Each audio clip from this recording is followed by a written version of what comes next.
Smart വില്ലേജുകളുടെ ഉദ്ഘാടനങ്ങൾ ഒരു വശത്ത് അങ്ങനെ കേരളത്തിൽ തകൃതിയായി നടക്കുകയാണ്. അങ്ങനെ സ്മാർട്ട് വില്ലേജുകളുടെ പെരുമ കൊള്ളുന്ന കാലത്ത് ഇടുക്കി എലപ്പുള്ളിയിൽ പണി പൂർത്തിയായിട്ടും പ്രവർത്തനം ആരംഭിക്കാത്ത ഒരു വില്ലേജ് ഓഫീസുണ്ട്. കഴിഞ്ഞ 3 വർഷമായി മണപ്പള്ളിയിൽ വാടക കെട്ടിടത്തിൽ വില്ലേജ് ഓഫീസ് പ്രവർത്തിക്കുന്നത് നാട്ടുകാരെ കുറച്ചൊന്നുമല്ല ബുദ്ധിമുട്ടിക്കുന്നത്. നിർമ്മാണം പൂർത്തിയായിട്ടും സാങ്കേതിക പ്രശ്നത്തിന്റെ പേരിൽ വില്ലേജ് ഓഫീസ് തുറന്നു കൊടുക്കാതെ മുന്നോട്ടു പോകുന്ന അധികാരികളുടെ നിലപാടിനെതിരെ നാട്ടുകാരുടെ പ്രതിഷേധവും ശക്തമാണ്. 1985-86 കാലഘട്ടത്തിലാണ് എലപ്പുള്ളിയിൽ വില്ലേജ് ഓഫീസ് വരുന്നത്. അന്നത്തെ അറക്കുളം വില്ലേജിനെ പകുത്ത പുതിയ വില്ലേജ് യാഥാർത്ഥ്യമായത് എലപ്പുള്ളി മുതൽ ഏലപ്പാറയ്ക്ക് സമീപത്ത് വരെ നീണ്ടുകിടന്ന പ്രദേശത്തുള്ളവർക്ക് ആശ്വാസമായി.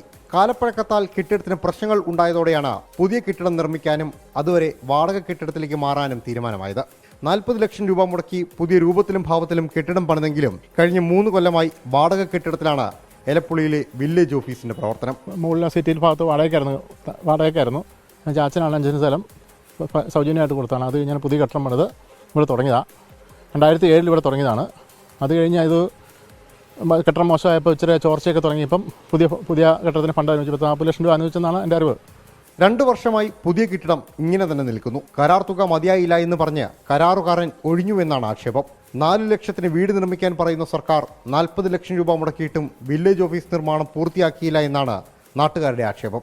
ഒപ്പം ജനങ്ങൾക്ക് കൂടുതൽ ദുരിതം സമ്മാനിച്ച് വില്ലേജ് അതിർത്തി പ്രദേശത്തെ വാടക കെട്ടിടത്തിൽ വില്ലേജ് ഓഫീസ് നിലകൊള്ളുന്നു, അതും സ്വന്തം കെട്ടിടമുള്ളപ്പോൾ.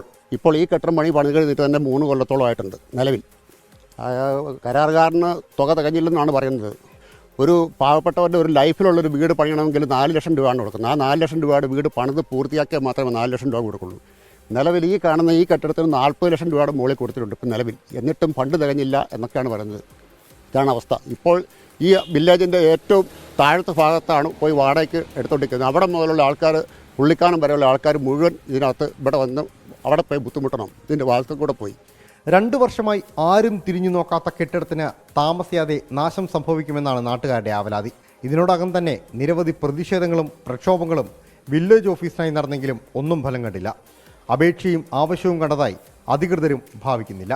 പണി തീർന്നെന്നാണ് അവർ പറയുന്നത്. പക്ഷേ അവിടെ ഇനിയും കുറേ പണിയുണ്ടെന്നാണ് ബാക്കി പറയുന്നത്. അകത്തെന്തോ പണികൾ കിടക്കുകയാണെന്നാണ് പറയുന്നത്. അതിന് ഇനിയും പൈസ അനുവദിക്കണം എന്നൊക്കെ പറഞ്ഞ് അവിടെ അവർ പറയുന്നു. ഇതുവരെ ആരും തിരിഞ്ഞു നോക്കുന്നില്ല. ഇവിടെ വില്ലേജ് ഓഫീസ് ഉണ്ടെന്ന് പോലും അറിയാൻ ആരും വരുന്നില്ല. കരമടയ്ക്കുന്നത് മുതൽ ഏതാവശ്യവും വിരൽത്തുമ്പിൽ ലഭിക്കും എന്ന് പറയുമ്പോഴും അതെല്ലാം എലപ്പുള്ളിക്കാർക്ക് കേൾക്കാൻ രസമുള്ള വാഗ്ദാനം മാത്രമാണ്. ഒറ്റമുറി കെട്ടിടത്തിൽ നിന്ന് വില്ലേജ് ഓഫീസിന് നൽകുന്ന മോചനം സത്യത്തിൽ ഈ പ്രദേശവാസികൾക്കുള്ള ഒരു സഹായം കൂടിയാണ്. 24 തൊടുപുഴ.